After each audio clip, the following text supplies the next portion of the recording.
Hi dears, welcome back to our channel. അപ്പോൾ ഇന്ന് നമ്മൾ ചെയ്യാൻ പോകുന്നത് ഈ ഒരു പ്ലെയിൻ എ ലൈൻ കുർത്തീനെ ഡിസൈൻ ചെയ്യാൻ പോവാണ്. ഇതിൻ്റെ കട്ടിങ്ങും സ്റ്റിച്ചിങ്ങും നമ്മൾ ഓൾറെഡി അപ്ലോഡ് ചെയ്തിട്ടുള്ളതാണ് കേട്ടോ.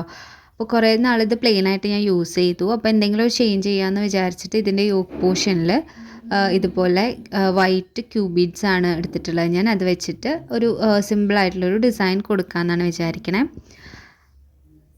അപ്പോൾ നമ്മളിത് ചെയ്യാൻ വേണ്ടിയിട്ട് യോക്ക് പോർഷൻ എത്ര ലെങ്ത്തിൽ നമുക്കിത് വേണം എന്നുള്ളത് യോക്കിൽ മാത്രമേ ചെയ്യണേ. അപ്പോൾ ആ ഒരു ലെങ്ത്ത് ആദ്യം മാർക്ക് ചെയ്ത് കൊടുക്കുക. 15 ഇഞ്ച് ലെങ്ത്താണ് ഞാൻ ഷോൾഡറിൽ നിന്ന് താഴേക്ക് 15 ഇഞ്ച് ലെങ്ത്താണ് മാർക്ക് ചെയ്തിട്ടുള്ളത്. ഇനി താഴെ നമ്മളിട്ട ഒരു ലൈൻ ഉണ്ടല്ലോ, ആ ലൈനിൽ ഓരോ ഇഞ്ച് വീതം ഒന്ന് മാർക്ക് ചെയ്ത് കൊടുക്കുക കേട്ടോ. കണ്ടോ, ഇതുപോലെ ഓരോ ഇഞ്ച് വീതം രണ്ട് സൈഡിലൊന്ന് മാർക്ക് ചെയ്ത് കൊടുക്കുക. സെൻറ്റർ മാർക്ക് ചെയ്ത് വെച്ചിട്ടുണ്ടല്ലോ നമ്മൾ ഓൾറെഡി. ഇങ്ങനെ രണ്ട് സൈഡിലേക്കും മാർക്ക് ചെയ്യാം കേട്ടോ. ഇതിപ്പോൾ നമുക്ക് ഏകദേശം ഒരു മെഷർമെൻറ്റിൽ കറക്റ്റ് ഓരോ ഡിസ്റ്റൻസിൽ കിട്ടാൻ വേണ്ടിയിട്ടാണ് നമ്മളിതുപോലെ ചെയ്യണത്. റാൻഡംലി നമ്മൾ കഴിഞ്ഞ വർക്ക് ചെയ്ത പോലെ റാൻഡംലി കൊടുക്കുകയാണെങ്കിലും കുഴപ്പമൊന്നുമില്ല. ഞാനിതുപോലെ ഒന്ന് വരച്ചെടുക്കുന്നുണ്ട്. ഓക്കെ, കണ്ടോ. ഇനി ഈ ഇട്ട ലൈനിൽ ഇതുമേ നമ്മളിതുപോലെ 1 ഇഞ്ച് വീതം മാർക്ക് ചെയ്തിട്ട് ഇങ്ങോട്ട് ലൈൻസ് ഇട്ട് കൊടുക്കുക. അപ്പോൾ കുഞ്ഞു കുഞ്ഞു ബോക്സ് പോലെ ആയിട്ട് നമുക്കിങ്ങനെ കള്ളി പോലെ കിട്ടും. കണ്ടോ, ഇതിപ്പോൾ ഒന്ന് തട്ടി കഴിഞ്ഞാൽ ഇത് പോവും കേട്ടോ, ചോക്കിൻ്റെ പൊടി. അത് കാരണം കൊണ്ടാണ് ഇങ്ങനെ വരച്ചിട്ടുള്ളത്. ഇനി നമുക്കിതൊന്ന് ഈ ഒരു എംബ്രോയ്ഡറി ചെയ്യുന്ന റിങ്ങിൽ ഫിറ്റ് ചെയ്തെടുക്കണം. അപ്പോൾ ഞാൻ ഒരു സൈഡിലേക്ക് ആക്കിയിട്ടാണ് ആദ്യം ഫിറ്റ് ചെയ്യുന്നത്. എന്നിട്ട് നമുക്ക് അടുത്ത സൈഡ് ചെയ്യുമ്പോൾ ഇത് ഊരിയിട്ട് അപ്പുറത്തേക്ക് ആക്കി കൊടുത്താൽ മതി. താഴെ വെച്ച് കൊടുത്തിട്ട് മുകളിലത്തെ ആ ഒരു റിങ് കൂടി വെച്ച് ടൈറ്റ് ചെയ്തിട്ട് എടുക്കാം കേട്ടോ. ഇത് പെട്ടെന്ന് സെറ്റായിട്ട് കിട്ടുന്ന ടൈപ്പ് മെറ്റീരിയൽ, അതുകൊണ്ട് കുഴപ്പമില്ല, സെറ്റായിട്ടുണ്ട്. ഇനി നമ്മൾ എടുക്കുന്നത് നീഡിൽ നമ്പറില്ല, കുഞ്ഞു നീഡിലാണ്.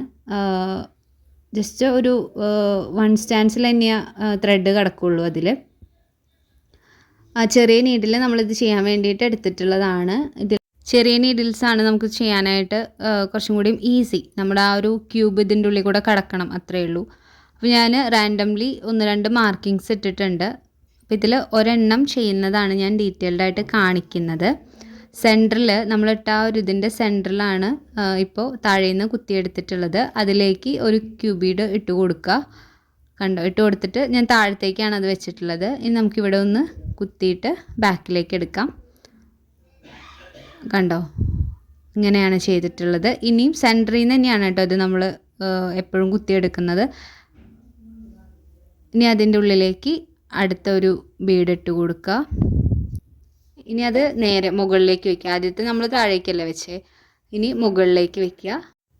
മുകളിലത്തെ നമ്മൾ വെച്ചിട്ടുണ്ട്. ഇനി താഴേക്ക് നീഡിൽ കുത്തിയിട്ട് ഇങ്ങനെ എടുക്കുക.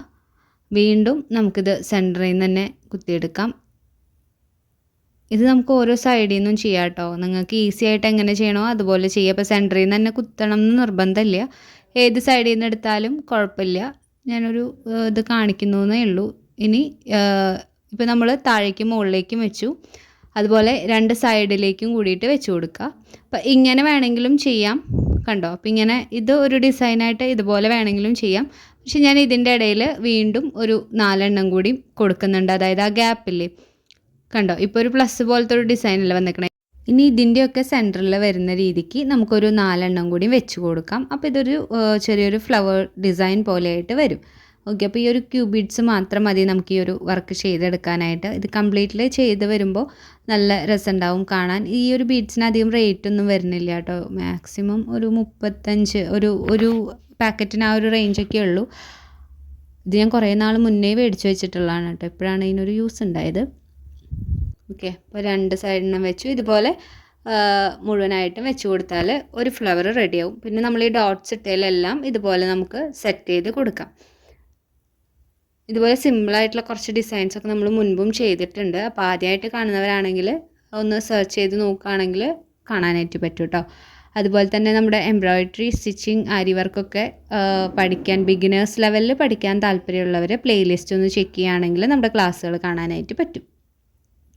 പിന്നത്തെ കാര്യം, നമ്മളൊരു വർക്ക് ചെയ്തിട്ട് വേണമെങ്കിൽ നമുക്കെല്ലാം ചെയ്ത് കഴിഞ്ഞിട്ട് ലാസ്റ്റ് കെട്ടിടാം. അങ്ങനെ ചെയ്യുമ്പോൾ നിറയെ ഇങ്ങനെ നൂലങ്ങോട്ടും ഇങ്ങോട്ടും അങ്ങനെ പോയിക്കൊണ്ടേയിരിക്കും.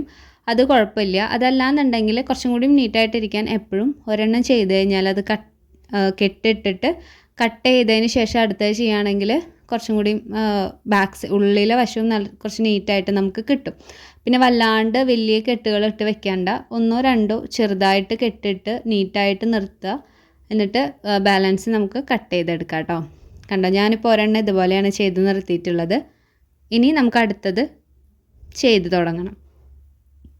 കണ്ടോ, ഞാൻ കുറച്ചധികം ചെയ്തെടുത്തിട്ടുണ്ട്. അപ്പോൾ ഇതിലെങ്ങനെയാണ് ചെയ്തിട്ടുള്ളതെന്ന് പറഞ്ഞുതരാം. ഒരെണ്ണം വിട്ടാണ് ചെയ്തിട്ടുള്ളത്. അതായത് ഫസ്റ്റത്തെ ഒരു ലൈനിൽ ഒരെണ്ണം ഒരു പോയിൻ്റ് വിട്ട് ചെയ്തു. അടുത്ത സെക്ഷൻ വരുമ്പോൾ അതിൻ്റെ സെൻറ്ററിലായിട്ട് ഈ ഒരു ഡിസൈൻ കാണുമ്പോൾ നിങ്ങൾക്ക് മനസ്സിലാവുന്നുണ്ടാവുമല്ലോ. ഇനി നമുക്കിതിൽ ഫില്ല് ചെയ്യാനായിട്ടുണ്ട്. അപ്പോൾ കുറച്ചായിട്ട് ചെയ്യുന്നതുകൊണ്ടാണ് ഇങ്ങനെ കാണിച്ചു തരുന്നത് കേട്ടോ. അപ്പോൾ ഫൈനൽ ലുക്ക് വരുമ്പോൾ നമ്മളിതൊരു യോക്ക് പോർഷൻ കംപ്ലീറ്റ് ആയിട്ട് ഈ ഒരു ഡിസൈൻ ഇങ്ങനെ വരും. ഓക്കെ, അപ്പോൾ ഇത്രയേ ഉള്ളൂ നമ്മുടെ ഇന്നത്തെ ഈ ഒരു വർക്ക്. സിമ്പിളാണ്, എല്ലാവർക്കും ചെയ്യാൻ പറ്റുന്നതും അഫോർഡബിളും ആയിട്ടുള്ളതാണ്. അപ്പോൾ പ്ലെയിൻ ആയിട്ടൊരു മെറ്റീരിയൽ ഉണ്ടെങ്കിൽ, ഓൾറെഡി സ്റ്റിച്ച്ഡ് ആയിട്ടുള്ളതുണ്ടെങ്കിൽ ഇതുപോലൊരു വർക്ക് ചെയ്തിട്ട് നോക്കാം.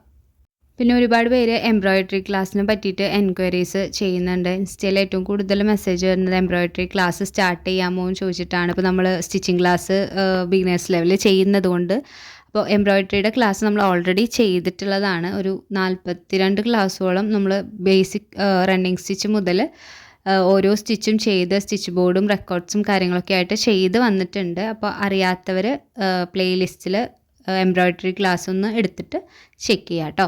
അപ്പോൾ ഇന്നത്തെ ക്ലാസ് ഇത്രയേ ഉള്ളൂ. നമുക്ക് അടുത്ത ക്ലാസ്സിൽ കാണാം. ടാറ്റാ.